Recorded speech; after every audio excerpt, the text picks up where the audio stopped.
চলে আমরা ছোটবেলায় ভূগোল বইতে পড়েছিলাম। তো সেই সময় নদী বড় একে বেঁকে চলে। তো বর্ষাকালে যখন প্রচন্ড বৃষ্টি হয় তখন নদী আর ওই একে বেঁকে না গিয়ে সমস্ত কুল ভেঙে সোজা এগিয়ে যায়।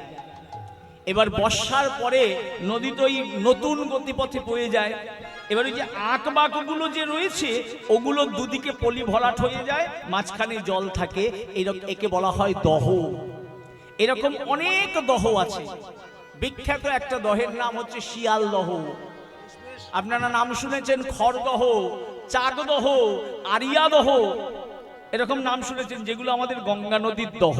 তেমনি বৃন্দাবনে আছে, তার নাম হচ্ছে কালীয় দহ। কেন না, ওই রকম যমুনা নদীর একটা দহের মধ্যে একটা বিরাট বড় বিষধর সাপ থাকতো, তার নাম কালীয় নাগ। এ সাধারণ সাপ নয়, সাধারণ সাপের একটি মুখ একটি ফনা। আর কালীয় নাগ বিরাট, আর তার চেহারা, গায়ের রং কুচকুচে কালো, বিশাল তার শক্তি, আর অনেকগুলো মুখ অনেকগুলো ফনা। সেই কালীয় নাগের বিষ এত ভয়ঙ্কর যে সেই বিষে ওই কালীয় দহের জল দহন মানে আগুনের মতো টকবক টকবক করে ফোটে, হাত দেওয়া পর্যন্ত যায় না। শুধু কি তাই, ওই কালীয় দহের ওপর দিয়ে যখন কোনো পাখি উড়ে যায়, ওই কালীয় দহে নামতে হয় না, এমন বিষ। ওর ওপর দিয়ে যখন কোনো পাখি উড়ে যায়, তাহার পারে বায় কোনো পাখি যদি উড়ে যায়, তাহার পারে বায় কোনো পাখি যদি উড়ে যায়, পরে তাহা তেজিয়া পরা আন রে, আহা মরি রে, পরে তাহা তেজিয়া পরা আন রে। ওই ওপর দিয়ে যখন পাখি উড়ে যায়, কালীয় দহের বিষের বাতাস তার নাকে গিয়ে যখন পৌঁছায়, প্রাণ ত্যাগ করে সেখানেই পড়ে এবং কালীয় নাগের খাদ্য হয়ে যায়।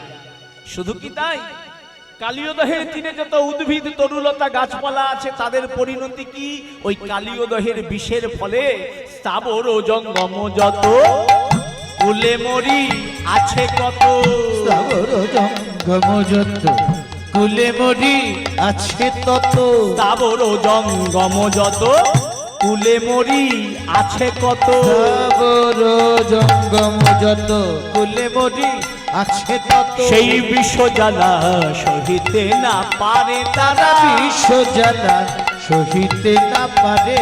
বলি বিষয় চলিছে জলে কেহ যদি যায় ভুলে, বিষয় চলিছে জলে কেহ যদি যায় ভুলে, বিষয় চলিছে জলে কেহ যদি যায় ভুলে, বিষয় চলিছে জলে কেহ যদি যায় ভুলে, জলের বাতাস পাইয়া মরে, জলের বাতাস পাইয়া মরে তারা, জলের বাতাস পাইয়া মরে, জলের বাতাস পাইয়া মরে। এই হেন ভয়ঙ্কর কালীয় নাগ। কেউ যদি ভুলক্রমে একবার ওই কালীয় দহের তীরে পৌঁছে যায়, তার একমাত্র পরিণতি হচ্ছে মৃত্যু। এই জন্য কালীয় নাগের নাম কালীয় হয়েছে। কাল শব্দ থেকে কালীয় হয়েছে। কাল মানে হচ্ছে মৃত্যু। কাল মানে মনে করবেন না আজকের পরের দিন হচ্ছে কাল, না, কাল মানে হচ্ছে মৃত্যু। অনেকে বলে না, দেখবেন অনেকে বলে তোর কাল এসে গেছে, প্রস্তুত থাকিস, এরপরে মজাটা দেখাবো। কাল মানে মৃত্যু এসেছে। তাই যার সামনে পড়লে একমাত্র পরিণতি হচ্ছে মৃত্যু, সেই হচ্ছে কালীয় নাগ। তাই জন্য নামটা হয়েছে কালীয়। তাই আমার ভগবান তিনি মনে মনে চিন্তা করলেন কালীয়কে দমন করতে হবে। ওর কি অধিকার আছে আমার ব্রজবাসী ভক্তদেরকে মৃত্যুদণ্ড দেওয়ার? ওকে দমন করতে হবে। ওই যে বললাম, আমার ভগবান সব সহ্য করতে পারেন, সহ্য করতে পারেন না অহংকার, আর সহ্য করতে পারেন না ভক্তের প্রতি কোনো অপমান অবমাননা, ভক্তের দুঃখ ভক্তের কষ্ট। তাই ভক্তকে যদি কেউ কষ্ট দেয়, ভক্তকে যদি কেউ কাঁদায়, মনে রাখবেন আজ না হোক কাল শাস্তি তাকে পেতেই হবে। এই জগতে যে যেমন কর্ম করবে তাকে তেমন ফল পেতে হবে। একটা ছোট্ট উদাহরণ আপনাদের সামনে তুলে ধরি। কুরুক্ষেত্রের যুদ্ধ তখন অবসান, 18তম দিন। হস্তিনাপুরের মহারানী, নাম তার গান্ধারী। আপনারা চেনেন গান্ধারীকে, ধৃতরাষ্ট্রের বউ, আর দুর্যোধন, দুঃশাসন ইত্যাদি 100টি পুত্রের জননী, 100টি সন্তানের মা। তো তিনি শুনেছেন 18 দিন যুদ্ধ হওয়ার পর কুরুক্ষেত্রের যুদ্ধ শেষ হয়ে গিয়েছে। তার মনে আজকে বড় আনন্দ। কেন আনন্দ? কারণ তিনি জানতেন, শুধু তিনি না, ভগবান শ্রীকৃষ্ণ ছাড়া আর যিনি মহাভারত রচনা করেছেন কৃষ্ণদেবরায়ণ বেদব্যাস ছাড়া জগতে বিশ্ব ব্রহ্মাণ্ডে এমনকি সারা ভারতবর্ষে আর্যাবর্তে সমস্ত রাজারা জানতেন এই যে বিরাট বড় যুদ্ধ হচ্ছে, এই যুদ্ধে কৌরবরাই জিতবে। কেন বলুন তো? তার কারণ কৌরবরা কয় ভাই? 100 খানা ভাই, আর পাণ্ডবেরা মাত্র 5 ভাই। 5 জনের সঙ্গে 100 জনের যদি যুদ্ধ হয়, কে জিতবে? ও বাবা, এই জগতে কে জেতে? 5 জনের জোর বেশি না 100 জনের জোর বেশি? হরি বল। 100 জনের জোর বেশি, তাহলে 100 জনের জেতা উচিত। আর শুধু তাই নয়, কৌরবদের দলে যোগদান করেছে সারা ভারতবর্ষের বড় বড় রাজা মহারাজারা। আর পাণ্ডবরা মাত্র 5 ভাই, তাদের দলে খুব একটা রাজা মহারাজা সৈন্য সামন্ত নিয়ে যোগদান করে নাই। হ্যাঁ, এখন যুদ্ধ শেষ হয়েছে, তো গান্ধারী মনে মনে ভাবছে তারাই জিতেছে। তাই গান্ধারী কি করেছেন? জয়পাত্র, হ্যাঁ, জয়মাল্য সমস্ত কিছু নিয়ে তার 100টি পুত্রবধূ, ছেলের বউদের নিয়ে চলেছেন। বৌমা চলো, তোমার স্বামীদেরকে বরণ করে নিয়ে আসি, আমার ছেলেদেরকে বরণ করে ঘরে তুলে নিয়ে আসি, যুদ্ধ আমরা জিতে গেছি। এই বলে 100টি পুত্রবধূ নিয়ে এসে উপস্থিত হয়েছেন কুরুক্ষেত্রের ময়দানে। অন্ধকার নেমে এসেছে চারিদিকে। নরমাংসর লোভে শিয়াল কুকুরেরা চারিদিকে ঘোরাঘুরি করছে। মৃতদেহের দুর্গন্ধ চারিদিকে ছড়িয়ে রয়েছে। গান্ধারী প্রবেশ করলেন, চোখে তার কাপড় বাঁধা। মনে মনে ভাবছেন এবার তার ছেলেরা এগিয়ে আসবে মা মা করে, আর তিনি তাদেরকে আদর করে বরণ করে হস্তিনাপুরের রাজসভায় নিয়ে যাবে, রাজধানীতে নিয়ে যাবে। কিন্তু একই গান্ধারী ভেবেছিলেন এক, গান্ধারীর সাথে হলো আর এক। একটি পুত্রবধূ চিৎকার করে কাঁদতে কাঁদতে ধুলায় লুটিয়ে পড়ছে। ওগো, হে আমার কি হলো গো? তুমি আমায় ছেড়ে কোথায় গেলে গো? আর গান্ধারীর মুখ ফেটে যাচ্ছে। কি, আমি আমার ছেলেদেরকে বরণ করে ঘরে তুলে নেওয়ার জন্য এলাম, আর আমার ছেলের মৃতদেহ পড়ে রয়েছে, বৌমারা কাঁদছে। গান্ধারী গুনছে 1 2 3 95 96 97 98 99। যখন দুর্যোধনের বউ ভানুমতি আছাড় খেয়ে পড়লেন দুর্যোধনের মৃতদেহের উপরে, গান্ধারী আর স্থির থাকতে পারলেন না, তিনিও লুটিয়ে পড়লেন। পুত্র মোর, এ কি হলো তোর? কোথায় গেলি বাবা, কোথায় গেলি? শতপুত্র হারা জননী গান্ধারী যখন কুরুক্ষেত্রের ময়দানে মাথা কুড়ে কাঁদছে, আত্মনাদে ভরিয়ে তুলছে সারা কুরুক্ষেত্রের আকাশ বাতাস, ওই অন্ধকারে গান্ধারী শুনতে পেলেন তার পিছনে দাঁড়িয়ে কে যেন তাচ্ছিল্যের হাসি হাসছে।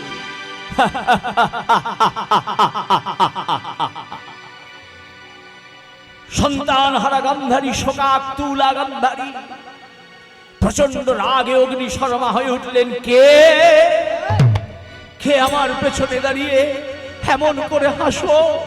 তোমার প্রাণে কি একটু দয়া মায়া নাই? আমি সন্তান হারা গান্ধারী, আমি কাঁদছি আর আমায় দেখে হাসছো। কে কে হাসো? আমার সামনে এসো। ঠিক এমন সময় দেখা গেল ভগবান শ্রীকৃষ্ণ গান্ধারীর সম্মুখে এসে প্রণাম জানালেন। হে হস্তিনাপুরের মহারানী, রাজমাতা গান্ধারী, আমার প্রণাম গ্রহণ করুন। আমি যদুকুল তিলক কৃষ্ণ। কৃষ্ণ? সবাই বলে তুমি নাকি ভগবান। তুমি কেমন ভগবান কৃষ্ণ? এক সন্তান হারা জননী কাঁদছে, তাকে তুমি সান্ত্বনা না দিয়ে তার পরিণতি দেখে তুমি হাসছো কৃষ্ণ, তুমি হাসছো। শোনো কৃষ্ণ, তুমি তো হাসবে।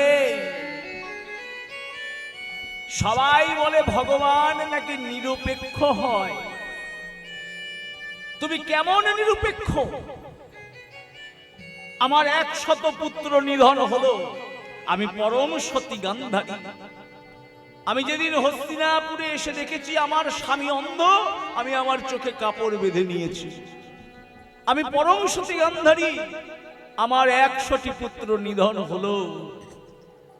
আর যাদের পিতৃ পরিচয় নেই, পাণ্ডব, সেই পাণ্ডবেরা আজকে জয়ী হলো। এ তোমার কেমন বিচার ভগবান কৃষ্ণ? হ্যাঁ, তুমি বলছো কুরুক্ষেত্রের যুদ্ধ ধর্মযুদ্ধ হয়েছে। কেমন ধর্মযুদ্ধ বলতে পারো কৃষ্ণ? যখন পিতামহ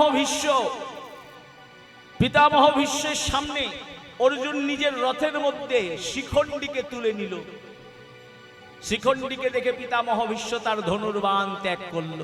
আর অর্জুন ওই নিরস্ত্র পিতামহ ভীষ্মকে বাণে বাণে জর্জরিত করে সরসজ্জায় শুইয়ে দিল।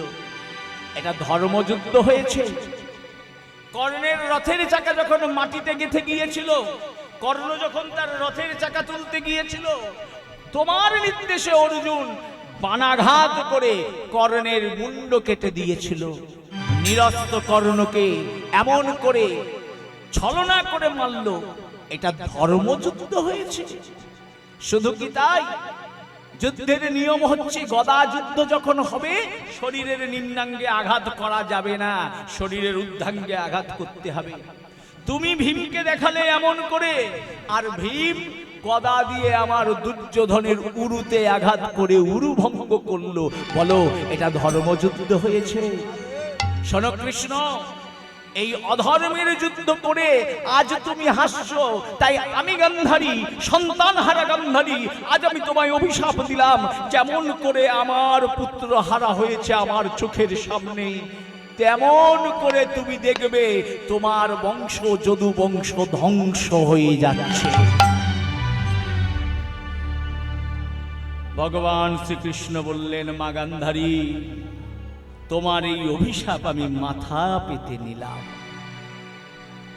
এবার তুমি কতগুলো প্রশ্ন করেছো তো, এবার আমি একে একে তার উত্তর দেই, তুমি মন দিয়ে শোনো। ধর্মযুদ্ধ অধর্মের যুদ্ধ, তাই না? কুরুক্ষেত্রের যুদ্ধ ধর্মযুদ্ধ না অধর্মের যুদ্ধ, তাই বলছো তো? আর বলছো আমি নিরপেক্ষ হয়েও কেন পাণ্ডবদের পক্ষ নিলাম? শোনো মা, আগে বলে রাখি, আমি ভগবান কৃষ্ণ, আমি নিরপেক্ষ নই। ভগবান কোনোদিন নিরপেক্ষ হতে পারে না। বলে তাহলে কৃষ্ণ তুমি কার পক্ষে? বলে আমি ধর্মের পক্ষে। যথা ধর্ম তথা কৃষ্ণ, আর তথা জয়। ভগবান কখনো অধর্মের পক্ষ নিতে পারে না, ভগবান কখনো অসুরদের পক্ষ নিতে পারে না, ভগবান কখনো দৈত্য দানবদের পক্ষ নিতে পারে না। ভগবান ধার্মিক, ভগবান ভক্তের পক্ষ নেয়, ধার্মিকের পক্ষ নেয়, ভগবান সৎ মানুষের পক্ষ নেয়। তাই আমি কৃষ্ণ, আমি ধর্মের পক্ষে। এবার তুমি বলছো ধর্ম আর অধর্ম কেমন করে হলো? তাহলে এবার মন দিয়ে শোনো মা। কুরুক্ষেত্রের যুদ্ধকে তুমি যদি অধর্মের যুদ্ধ বলো, তাহলে বলি অধর্মের এই বীজটা বপন করেছিলে তুমি। হরি বল। এই যে এটা একটা চাষের জমি না ও বাবা, এটা একটা চাষের জমি। তো এই চাষের জমিতে কি করা হয়? আগে লাঙল দিয়ে হাল চাষ করা হয়, তাই না? আমি অত বুঝি না বাবা, আমরা একেবারে শহরের মানুষ, আমাদের ওখানে এক টুকরো মাটিও পাওয়া যায় না, আমরা টবের মধ্যে গাছ লাগাই। তা আমরা ওইসব ওই মোবাইলে টিভিতেই দেখেছি, আর দেখিনি, সামনে দেখিনি। তা আপনারা তো ভালো জানেন আমার থেকে, আপনারা বলতে পারবেন, যদি ভুল হয় একটু বলে দেবেন। প্রথমে লাঙল দিয়ে হাল চাষ করা হয়, তাই তো? তারপর কি করা হয়? বীজ বপন করা হয়। বীজ না বপন করলে তাহলে কি গাছ হবে? হবে না। তাহলে ওমা, এই অধর্মের যুদ্ধ, অধর্মের যুদ্ধ বলছো, এই অধর্মের বীজটা তো তুমি বপন করেছো। বলে আমি বপন করেছি? বলে হ্যাঁ। দুর্যোধন কার ছেলে? আমার। দুঃশাসন কার ছেলে? বলে আমার। তাহলে বীজটা তুমি বপন করনি মা, তুমি বপন করনি। এবার তোমায় বলি, মন দিয়ে শোনো মা। হস্তিনাপুরের রাজধানীতে যখন তুমি নববধূ রূপে এলে, এসে কি দেখলে? তোমার স্বামী অন্ধ। তুমি চোখের মধ্যে কাপড় বাঁধলে, সবাই বলল ধন্য ধন্য ধন্য ধন্য, কি প্রতিভক্তি। স্বামী অন্ধ, তাই চোখে কাপড় বাঁধলে। কিন্তু মা, এটা তুমি মানুষকে দেখালা, কিন্তু তোমার মনে তো এত ভালো না, তোমার ভেতরটা তো কেউ দেখতে পাচ্ছে না। বলে কি বলতে চাইছো কৃষ্ণ?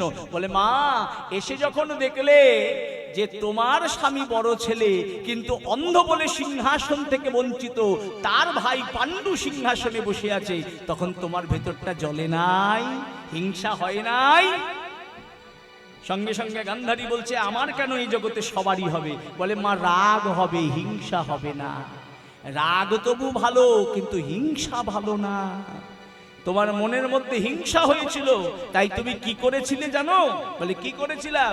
বলে মনে পড়ে সেই দিন হস্তিনাপুরের রাজরানী ছিল কুন্তী, তার কাছে এসেছিলেন দুর্বাসা মহামুনি। কুন্তী, আমার অন্তরে বড় স্বাদ, তোমার হাতে আমি 100 পাত্রে গরম পায়েস খাবো, আমায় তুমি 100টা বাটিতে গরম পায়েস খাওয়াও। কুন্তী চলে গিয়েছিল কোথায়? রান্নাঘরে। 100টি বাটি মেজে, সোনার বাটি মেজে এক পাশে রেখে এবার পায়েস রান্না করতে গিয়েছিল। ওমা, তুমি ছিলে পাশের ঘরে, চোখে নাকি কিছু দেখো না, কিন্তু কানেও তো শোনো। চোখে দেখতে না পারলে কি হবে? তুমি কি করলা? তুমি চুপি চুপি রান্নাঘরে এলা, আর রান্নাঘরে এসে কি করলে? ওই একটা বাটি তুমি সরিয়ে নিলে। ওমা, কি ভেবেছো কেউ দেখেনি না? কি ঠিক বলছি তো? গান্ধারী মাথা নিচু করে আছে। কি ঠিক বলছি তো মা? হ্যাঁ কৃষ্ণ, তুমি সর্বজ্ঞ, তুমি সব জানো, ঠিক বলছো। তা কি হয়েছে? তাতে কি হয়েছে মা? এবার যখন কুন্তী মহারানী মিষ্টান্ন রান্না করে, পায়েস রান্না করে দুর্বাসা মহামুনির সামনে বসলো, একটা পাত্রে পায়েস বেড়ে দিচ্ছে, দুর্বাসা মহামুনি খাচ্ছেন আর ছুঁড়ে ফেলে দিচ্ছেন, আর গুনছেন 1, 2, এইভাবে খেতে খেতে 95, 96, 97, 98, 99। 99 পাত্র পায়েস খাওয়ার পর আর বাটি নাই। তুমি তো মনে বড় আনন্দ, এইবারই অভিশাপ দেবে দুর্বাসা মহামুনি, বড় ভয়ঙ্কর। তার সেবায় একটুখানি পান থেকে চুল খসলেই সঙ্গে সঙ্গে অভিশাপ দিয়ে দেয়। তোমার তো মনে বড় আনন্দ, এইবার অভিশাপ পাবে কে? কুন্তী।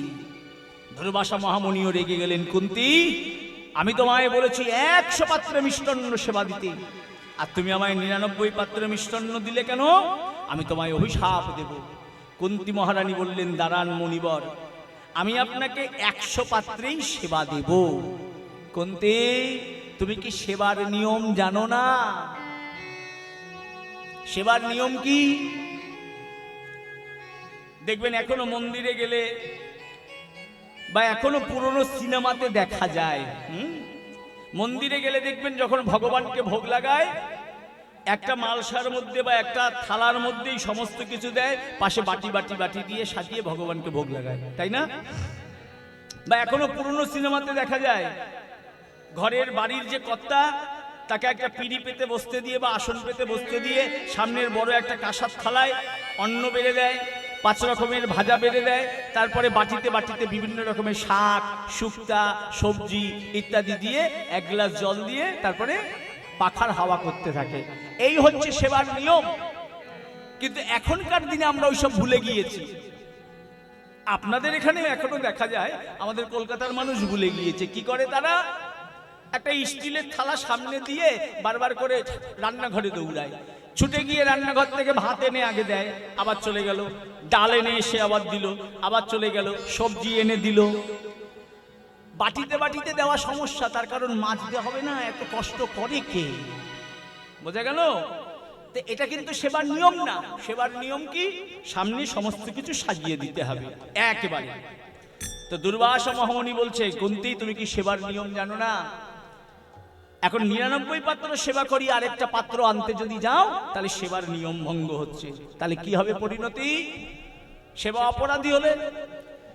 কুন্তী মহারানী বললেন, না মুনিবর, আমি এখানে বসেই আপনাকে সেবা দেব, এখান থেকে আমি উঠব না। কি করলেন? কুন্তী মহারানী নিজের হৃদয়ের পয়োধরের উপরে উত্তপ্ত গরম পায়েস ঢেলে দুর্বাসা মহামুনিকে সেবা দিলেন। দুর্বাসা মহামুনি পরীক্ষা করছিলেন।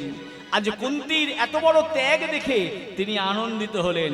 কুন্তী, আমি তোমায় অভিশাপ নয়, তোমায় আমি আশীর্বাদ করব, বর দেব। যাও, এই অবস্থায় তো বর দিতে পারবো না, তাড়াতাড়ি স্নান করে আমার কাছে এসো।